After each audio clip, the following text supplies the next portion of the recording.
Más allá de la discusión acerca de qué son, a la luz del 75, inciso 22, párrafo primero, tienen jerarquía supralegal. Pero además, dentro de los convenios de la OIT, hay un convenio muy importante, que es el convenio 87 de libertad sindical, uno de los convenios más importantes de la OIT, ratificado por la Argentina, que tiene jerarquía constitucional. ¿Por qué tiene jerarquía constitucional? Porque tanto el Pacto Internacional de Derechos Económicos, Sociales y Culturales, como el Pacto Internacional de Derechos Civiles y Políticos, ambos de jerarquía constitucional, hacen un reenvío expreso al convenio 87. Por tanto, la doctrina y la jurisprudencia, incluida la Corte Suprema de Justicia de la Nación, han dicho que como hay un reenvío a ese convenio por dos instrumentos que tienen jerarquía constitucional, ese convenio tiene jerarquía constitucional. Lo cual no es un dato menor desde el sistema de fuentes. No es lo mismo tener jerarquía constitucional que tener jerarquía supralegal. Está en el nivel de la Constitución. Tiene la misma jerarquía, pero no integra la Constitución. No forma parte del texto de la Constitución, porque si así fuera podría ser reformado por el procedimiento previsto en el artículo 30. Y la única manera de que un instrumento internacional, entre comillas, desaparezca del ordenamiento jurídico de un Estado es que ese Estado lo denuncie. Ese Estado no puede incorporarlo y después reformarlo. Si lo incorpora y se obliga, con o sin reservas, luego la única forma de desobligarse es denunciarlo. Por eso no integra el texto de la Constitución. Y por último, el 75, inciso 23, que es muy importante también, porque refuerza el principio de legalidad y el principio de, si se quiere, de igualación sustancial. Se le impone al Congreso dictar normas para hacer efectivo todos los derechos incluidos en la Constitución y en las normas de derechos humanos de jerarquía constitucional y supralegal. Parece redundante porque ya el 14 bis dice: el trabajo en sus diversas formas gozará de la protección de las leyes, las que asegurarán al trabajador.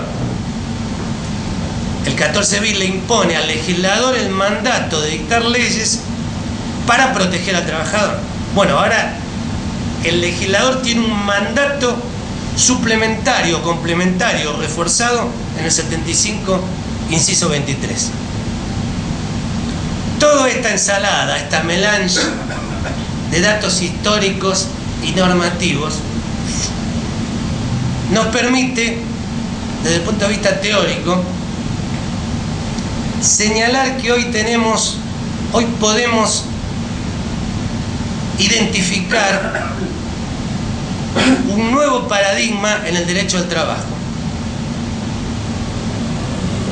tomando palabras de dos grandes juristas, de dos grandes laboralistas uruguayos, uno recientemente fallecido, Hermida Uriarte, y Barbagelata.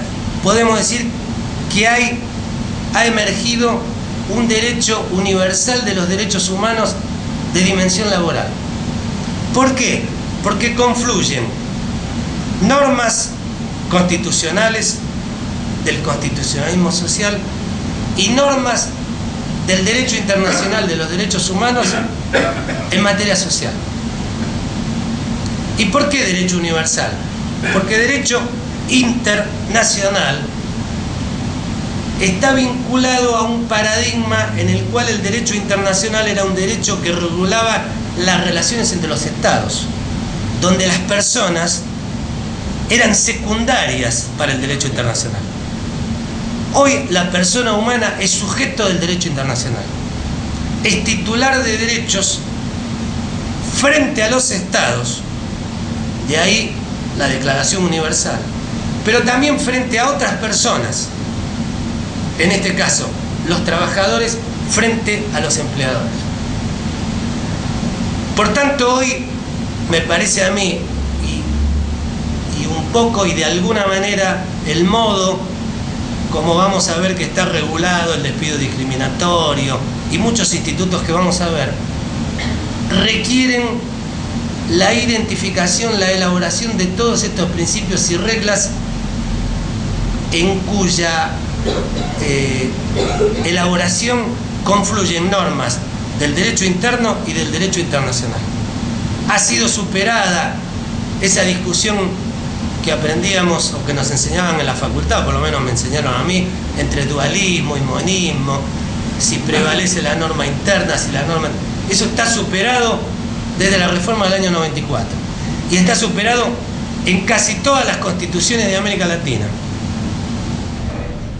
Porque esto que está ocurriendo, de lo cual vamos a hablar aquí, tampoco piensen que es un invento argentino. Hay ejemplos en América Latina de los cuales vamos a hablar que identifican todo un cambio de paradigma de este Estado constitucional de derecho y de este derecho universal de los derechos humanos, donde la persona humana y la persona humana que trabaja tienen derechos frente al Estado y frente a los empleadores. ¿Cuáles son los principios fundamentales de este nuevo derecho? Primero, un viejo principio del derecho al trabajo, el principio de interpretación y aplicación de la norma más favorable al trabajador. Eso que aprendíamos en la facultad, había un viejo libro de Pla Rodríguez, que todavía anda por ahí, que sistematizó bastante bien los principios generales del derecho al trabajo, que eran una creación de la doctrina, eran elaboraciones teóricas, a partir del análisis de las normas se hacían inferencias lógicas y se elaboraban los principios. Bueno, sobre concepto, contenido y alcance de los principios jurídicos no vamos a hablar aquí porque sería muy largo, pero hay toda una elaboración muy interesante de los principios generales del derecho al trabajo. El primero, el principio de protección, ¿no? El propio 14 bis habla del principio de protección de las leyes que asegurarán al trabajador. Pero el otro gran principio es el de interpretación y aplicación de la norma más favorable al trabajador, que está recogido en la Ley de Contrato de Trabajo, artículo 11, artículo 9, etcétera, etcétera. Finalmente, luego de una reforma reciente de los últimos años, nuevamente extendido en materia procesal. Se aplica también en caso de valoración de la prueba en caso de duda, etcétera, etcétera. Pese a que la mutilación del año 76 lo había borrado del ordenamiento positivo, igualmente la doctrina lo seguía sosteniendo. Es decir, porque como vamos a ver ahora, lo sustancial y lo adjetivo están indisolublemente vinculados. No hay posibilidad de desarrollar el derecho sustantivo si no hay una normativa adjetiva que coadyuve a que ese derecho se haga efectivo. Si nosotros tenemos una normativa sustancial, protectora y un sistema adjetivo propio del derecho civil del siglo XVIII, la normativa sustantiva en los hechos no se va a hacer efectiva. Pero yo decía que esa confluencia nos permite identificar que desde el derecho internacional de los derechos humanos hay un principio similar, que es el principio pro homine. Principio pro homine, o la cláusula más favorable a la persona humana, vieja elaboración del derecho internacional, que ya la Corte Europea de Derechos Humanos viene identificando de las décadas 50, significa que en caso que un derecho humano esté regulado por distintas normas, se aplicará aquella que sea más favorable a la persona.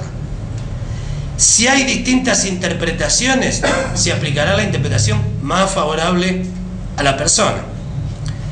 Eso lo encontramos, por ejemplo, en el artículo 29, inciso B del Pacto de San José de Costa Rica, que dice que nada de lo que el convenio regula deberá ser entendido en el sentido que regula, en un sentido más favorable a la persona humana, derechos consagrados en otros instrumentos internacionales o en las normas internas del propio país.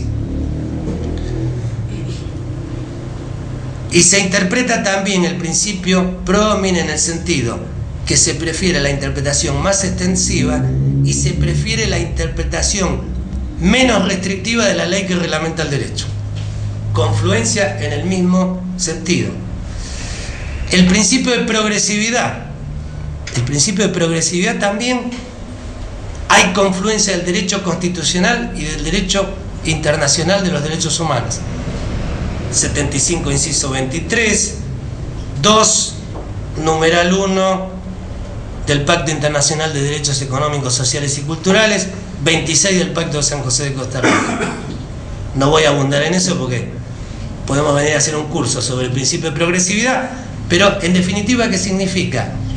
La progresividad significa que los estados que sancionan una constitución o aprueban un tratado, un pacto de derechos humanos, se obligan progresivamente a incorporar, a hacer efectivo ese derecho en su ordenamiento jurídico interno. ¿Recuerdan ustedes esa discusión que había en los derechos constitucionales entre operativos y programáticos, ¿no? Siempre me enseñaban que los únicos derechos programáticos son los sociales. La seguridad social, la participación de los trabajadores en las ganancias, bla, bla, bla, bla, bla, bla. Porque se requería una ley que lo reglamentara y lo hiciera efectivo. Como nunca se sancionaba la ley, no había operatividad. Por eso Vidal Campos decía que pasado un determinado lapso, si el legislador no reglamentaba un derecho, incurría en inconstitucionalidad por omisión. Por tanto, el titular de derecho podía iniciar una acción judicial y condenar al Estado a una reparación de daños y perjuicios por omisión de un deber, bla, bla, bla, bla. Bueno, la progresividad tiene que ver con esto. La idea de progreso, ir hacia adelante.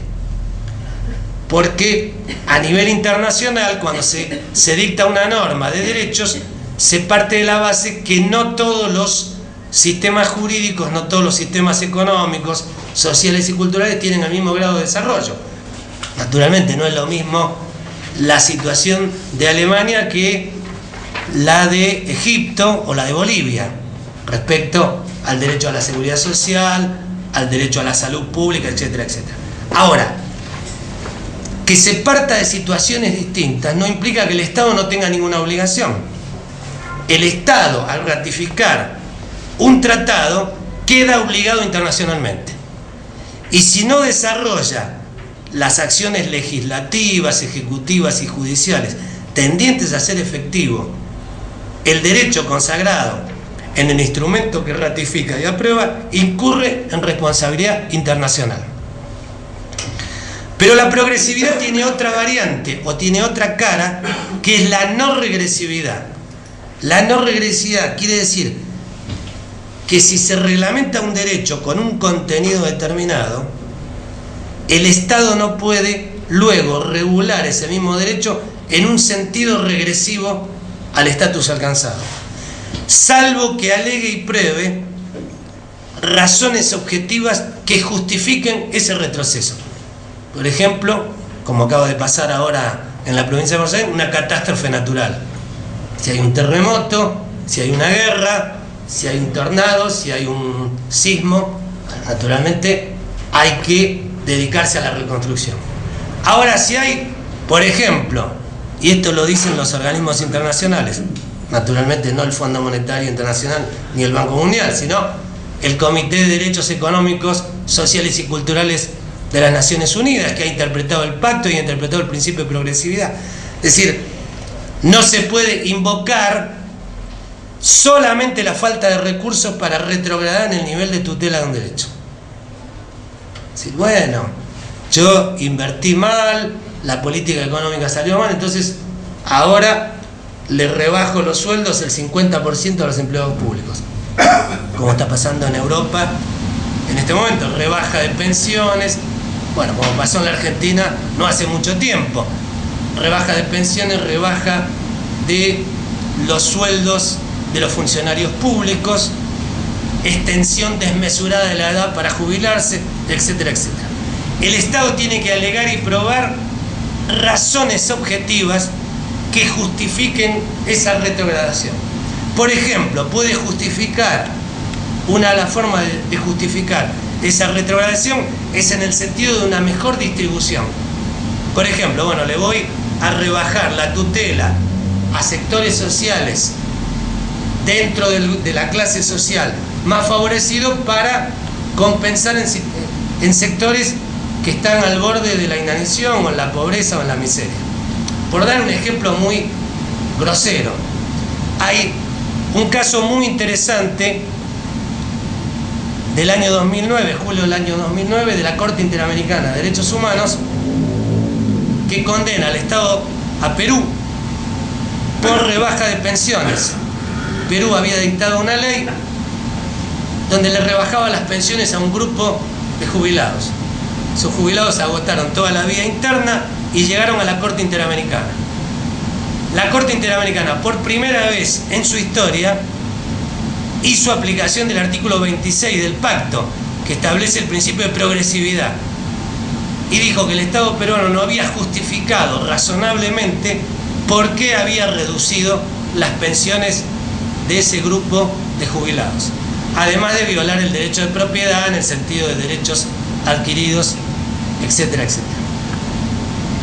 Bueno, este es el nuevo paradigma, así simplificado a muy vuelo de pájaro, que genera en los jueces y abogados una tarea nociológica muy compleja. Hay que estudiar mucho, hay que aprender no solamente el derecho interno, sino el derecho internacional.